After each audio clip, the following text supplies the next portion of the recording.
तो जा रही।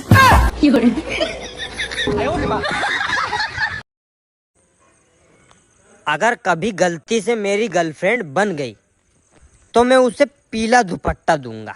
क्यों? क्योंकि लाल दुपट्टा उड़ जाता है हवा के झोंके से। अगर आपकी पत्नी ज़्यादा किचकिच करे तो चप्पल उठाओ और पहन के बाहर निकल जाओ। बाकी जो आपने सोचा ना, उसके लिए जिगरा चाहिए। सुनो, आई लव यू। सूरत देखा है?